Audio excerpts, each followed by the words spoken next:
ছেলেকে জমিনে শুইয়ে দিয়ে ওই ছেলের বুকের উপরে পা দিয়ে দাঁড়িয়ে যাবে।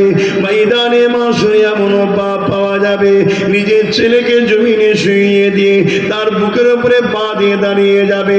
এমন মা পাওয়া যাবে, নিজের মেয়েকে জমিনে শুইয়ে দিয়ে তার বুকের উপরে পা দিয়ে দাঁড়িয়ে যাবে। এমন স্বামী পাওয়া যাবে, নিজের স্ত্রীকে জমিনে শুইয়ে দিয়ে তার বুকের উপরে পা দিয়ে দাঁড়িয়ে যাবে। এক কথাই যার উপরে যা জোর চলবে তাকে জমিনে শুইয়ে দিয়ে তার বুকের উপরে পা দিয়ে দাঁড়িয়ে যাবে। ইয়া রাসূলুল্লাহ, হাবিবাল্লাহ, এই রকমটা কেন হবে? সাহাবা হুজুররা শুনে আর কাঁদে, জিজ্ঞাসা করে হুজুর এরকমটা কেন হবে? আল্লাহ নবী জানিয়ে দিলেন, বাবা সাহাবারা, লোহাকে আগুনে দিলে পুড়ে পুড়ে যেমন লাল হয়ে যায়, ওই সূর্যের তাপেতে জমিনটা গরম হতে হতে লাল হয়ে যাবে। ওই জমিনে মানুষ দাঁড়াতে পারবে না। ওই জমিনে যে যাকে পারবে জমিনে শুইয়ে দিয়ে তার বুকের উপরে পা দিয়ে দাঁড়িয়ে যাবে। সাহাবা হুজুররা কাঁদতে লাগে, ইয়া রাসূলুল্লাহ, হাবিবাল্লাহ, আমাদের কি হবে উপায়? এ যুবকেরা, তরুণেরা, এ নবী পাকের প্রেমিকেরা, আমাদের কি হবে উপায়? এখানটা মনে রাখবেন, অন্যদিকে যায় এটা পরে বলছি। আল্লাহ নবী সাহাবাদিগকে আরো জানিয়েছে, ময়দানে মাশরে সূর্যের তাপেতে মানুষের মাথার কিলোগুলো গলে গলে গলে গলে সর্দির নাই যেমন পানি টপাতে থাকে, ওইভাবে মাথার কিলো গলে গলে গলে গলে পড়তে লাগবে। এ আমার যুবকেরা, বাপেরা, মায়েরা, বোনেরা, ওই দিনে আমাদের কি হবে উপায়? আজকের এই রোদে, এই রোদে যদি আমাদের এই দশা হয়, সেদিন কি হবে আমাদের উপায়? ভাবে, এই মুহূর্তটাও ভাবে। এখন রোদে বসে আছেন, একটু অনুভব করেও ভাবেন। কিন্তু এখনো যদি আমাদের ভাবনা জাগে না জাগে, তার কবে জাগবে? একটা একটা ফেরেশতার ক্ষমতা কত! এরকম 70,000 ফেরেশতা, একটা শিকল 70,000 শিকল দিয়ে ধরা হবে, তারপরেও জাহান্নামকে রাখতে পারবে। লম্বা লম্বা জিভ বার করে ছুটবে। এদিকে আমার দয়ার নবী তখন কোথায় থাকবেন? এ যুবকেরা, তরুণেরা, আল্লাহ যদি ময়দানে মাশর ঘোষণা দেবেন, সর্বপ্রথম আল্লাহ জিবরাইল আলাইহিস সালাম আর মিকাইলকে দুনিয়ায় পাঠাবে। ও হযরতে জিবরাইল, ও হযরতে মিকাইল, দুনিয়া জমিনে যান, আমার হাবিবকে যে তুলে নিয়ে আসেন। আজকে দিন আমি আল্লাহ আমার হাবিবের নূরের সের মোবারকে সম্মানের তাজ পরিয়ে দেব। আরো জোরে বলুন সুবহান। আমার নবী পাককে নিয়ে যাওয়া হবে বর্ষা সংখ্যাদের সঙ্গে। 70,000 ফেরেশতা সামনে, 70,000 ডান দিকে, 70,000 বাঁ দিকে, 70,000 পিছন দিকে। আমার নবী পাক ইস্তেকবাল দিয়ে আমার নবীর প্রশংসা তারিফ করতে করতে, স্লোগান দিতে দিতে দিতে দিতে, যেমন নবীর গোলামকে আপনারা গুটি কত গুলিয়ে না, এ সম্মান আমরা পাই কেন? আমরা নবীর গোলামি করি, তাই সব সম্মান নবীর জন্য। কথা বুঝলেন?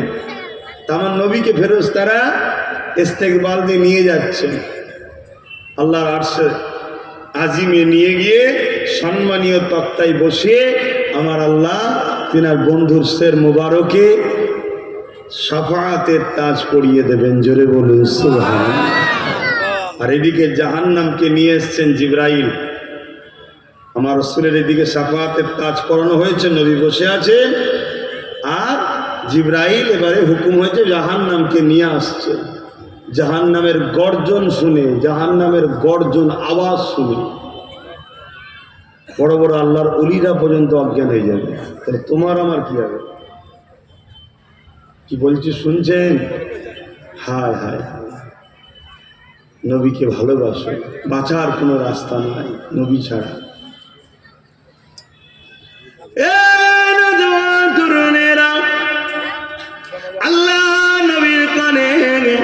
জিবরাইল যখন জাহান্নামকে নিয়ে আসতে যাবে, জাহান্নাম লম্বা লম্বা জিভ বার করে গুনাহগার উম্মতীদের দিকে তেড়ে তেড়ে যেতে লাগবে। এই আওয়াজ যখন জিবরাইল সালাম দিতে লাগবে যে আল্লাহর জাহান্নাম উম্মতে মুহাম্মাদীদের দিকে তেড়ে যেতে লেগেছে, ওই সময় আমার রাসূলুল্লাহর কানে আওয়াজ পৌঁছে দেবেন আল্লাহ পাক। আমার নবী পাক আরশে আজিমের নিচে এসে মাকামে মাহমুদ বলে একটা জায়গা আছে, হামদের জায়গা, প্রশংসার জায়গা, তারিফের জায়গা, ওই জায়গাতে সিজদা করে। আমরা তো কখনো প্রশাসনকে আমাদের কন্ট্রোলে রাখবে কথা কখনো ভাবিনি। কিয়ামতের দিন কি মুখ দেখাবেন আল্লাহর কাছে, রাসূলের কাছে?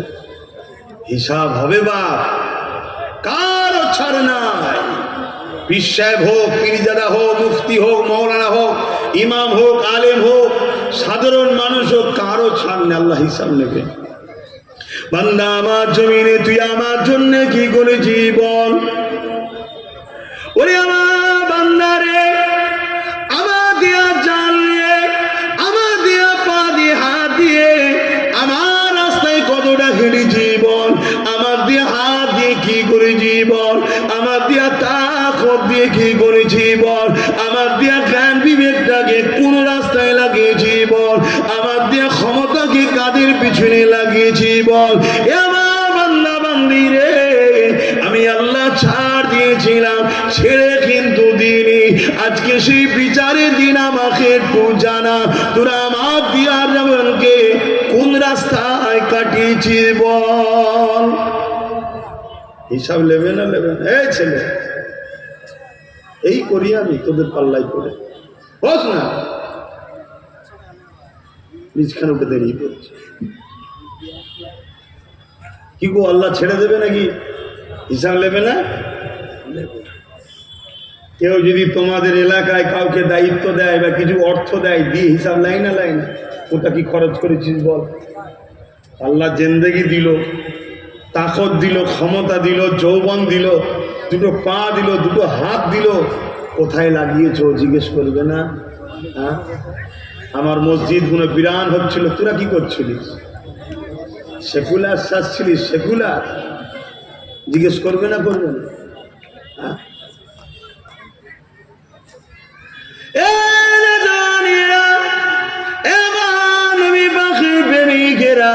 ময়দানে মাশরে এত কঠিন দিন হবে যে দিনেতে সমস্ত নবীরা নফসি নফসি নফসি বলবে। ঈসা রূহুল্লাহ ওই সময় জিজ্ঞাসা করতে লাগবে, তোমরা কি নূর নবী দয়ার নবীর কাছে গিয়েছিলে?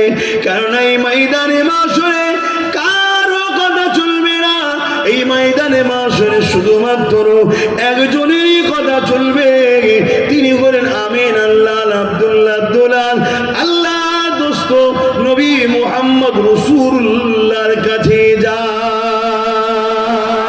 সেই সময় বান্দা বান্দি গুলো আমার নবী পাকের কাছে আসবে, আল্লাহ নবীর কাছে দরখাস্ত রাখবে, ইয়া রাসূলুল্লাহ হাবিবাল্লাহ, আদম নবী থেকে নিয়ে ঈসা নবী সবাই বলে দিল অন্য কারো কাছে যান, হুজুর আপনি ফিরিয়ে দেবেন না, আপনি আমাদের জন্য সুপারিশ করুন, হুজুর আপনি আমাদের জন্য আল্লাহ দরবারে ফরিয়াদ করুন। আমার নবী পাক বলবে, এ আল্লাহর বান্দারা চিন্তা করো না, অবশ্যই এর জন্য তো আমি রাসূলুল্লাহ আছি, আমি যাব তোমাদের জন্য বলবো। আমার নবী পাক গিয়ে আল্লাহ পাকের আরশের নিচে মাকামে মাহমুদ ওই জায়গাতে আবার সিজদায় পড়বে।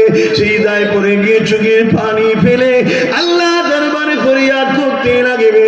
আমার আল্লাহ বলতে লাগবে, আমার হাবিব আর কি চান বলুন?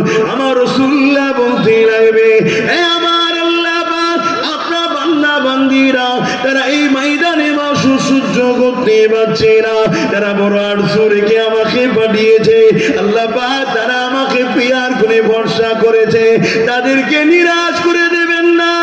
আমার আল্লাহ পাক আপনি বিচারটা শুরু করে দেন, এই ময়দানে মাসুরে আর মানুষ দাঁড়াতে পারছে না। আমার আল্লাহ পাক বলতে লাগবে, আমার হাবিব রে, আপনি যাতে রাজি আমি আল্লাহ তাতে রাজি। আরো জোরে বলুন সুবহান। বিচার শুরু হবে। কিন্তু এই দিন পর্যন্ত আসতে গিয়ে কতদিন লাগবে? 50,000 বছর কেটে যাবে, তারপরে বিচার শুরু হবে। সেটা আবার কতদিন লাগবে আল্লাহু আলাম। কিছু বুঝাতে পারছি? তাহলে সেই দিনটা আমাদের কি হবে উপায়? হ্যাঁ, একটু ভাবেন, একটু ভেবে ভেবে পা ফেলেন। কোন সহবতে বসছেন, কাদের সঙ্গে বসছেন, কাদের সঙ্গে উঠা বসা করছেন, কাদের সঙ্গে বন্ধুত্ব করছেন, একটু ভেবে ভেবে করুন। কেন আপনার উঠা বসা, আপনার বন্ধুত্ব, আপনার সহযোগিতায় ঘুরিয়ে হলো ইসলামের ক্ষতি আপনি করে ফেলছেন না তো? এটা আপনাকে মাথায় ঢুকানো দরকার আছে না নাই? আপনি বসবেন কাদের সাথে? আল্লাহর কোরআন বলছে, ইয়া আইয়ুহাল্লাযীনা আমানুত্তাকুল্লাহ, হে বিশ্বাসী ঈমানদারেরা, আমি আল্লাহ, আমাকে ভয় কর। ওয়াকুনু মা'আস সাদিকিন, সত্যবাদীদের সঙ্গে সম্পর্ক বন্ধুত্ব কর। জোরে বলুন সুবহানাল্লাহ। আল্লাহকে জিজ্ঞাসা করা হয়, আল্লাহকে জিজ্ঞাসা করেন, আল্লাহ সত্যবাদী কারা? আমার আল্লাহ বলছে, কেন তোমরা জানো না? ইহদিনাস সিরাতাল মুস্তাকিম, মুস্তাকিম যারা। জোরে বলুন সুবহানাল্লাহ। আল্লাহ মুস্তাকিম কারা? আল্লাহ বলছেন, সিরাতাল্লাযীনা আন'আমতা আলাইহিম, যাদের উপরে আমি আল্লাহ ইনাম দিয়েছি তারাই হলো মুস্তাকিম। জোরে বলুন সুবহানাল্লাহ। আল্লাহ কাদের উপরে আপনি ইনাম দিয়েছে? আল্লাহ নিজেই বলছে, মিনান নবিয়্যিন ওয়াস সিদ্দিকিন ওয়াস শুহাদা ওয়াস সালিহিন, এরা হলো আমার প্রিয় বন্ধু, এদের সঙ্গে বন্ধুত্ব করো। জোরে বলুন সুবহানাল্লাহ। আরো জোরে বলুন সুবহানাল্লাহ। আল্লাহ এদের সঙ্গে বন্ধুত্ব করে কি লাভ হবে? আমার হাবিবকে জিজ্ঞেস কর কি লাভ হবে। ইয়া রাসূলুল্লাহ, এদের সঙ্গে বন্ধুত্ব করে কি লাভ হবে? নবী বুখারীর মধ্যে জানাচ্ছেন, আল মারউ মা'a মান আহাব্বা, দুনিয়ায় যে যাকে ভালোবাসবে পরকালে সে তার সঙ্গে জান্নাতে যাবে। জোরে বলুন সুবহানাল্লাহ। আরো জোরে বলুন সুবহানাল্লাহ। কিন্তু আজ আমাদের উঠা বসা কোথায়? ঘুষখোরের সঙ্গে, জুয়াখোরের সঙ্গে, মাতালের সঙ্গে, ফ্রডের সঙ্গে, ধোঁকাবাজের সঙ্গে, মৃত্যুকের সঙ্গে, চিটিংবাজের সঙ্গে, ঘুষখোরের সঙ্গে আমার ছেলেদের সব উঠা বসা। এরা নবী পাবে? এরা আমরা ডাকলে সহজে ধরা দেবে? এদের ভেতরের মধ্যে যে ঈমান আছে, ওই ঈমানকে হারাম খাদ্য দিয়ে, মিথ্যা দিয়ে, ঘুষ দিয়ে, খেলা দিয়ে, মেলা দিয়ে, জুয়া দিয়ে, জেনা দিয়ে, মদ দিয়ে এদের ঈমানকে বরবাদ করে দেওয়া হচ্ছে। কেন বরবাদ করা হচ্ছে? কেন? এদের ঈমান যতক্ষণ তাজা থাকবে, এদেরকে যারাই লড়বে তারা মিটে যাবে। আল্লাহ এদেরকে সাহায্য করেছে, আগামীতেও করবে। জোরে বলুন সুবহানাল্লাহ। তাই পৃথিবীর ইতিহাসে যুগে যুগে ইসলামের দুশমন শাসক যারা ছিল, তারা সর্বসময় ইসলামকে মিটাবার জন্য রাজ ক্ষমতাকে প্রয়োগ করেছে। প্রশাসন লাগিয়েছে, ফোর্স লাগিয়েছে, মিলিটারি লাগিয়েছে, যোদ্ধা লাগিয়েছে। ইসলামকে মিটাবার জন্য তাদের অত্যাচারে লক্ষ লক্ষ কোটি কোটি মুসলমান মরে গেছে, কিন্তু ইসলামকে তারা মিটাতে পারেনি।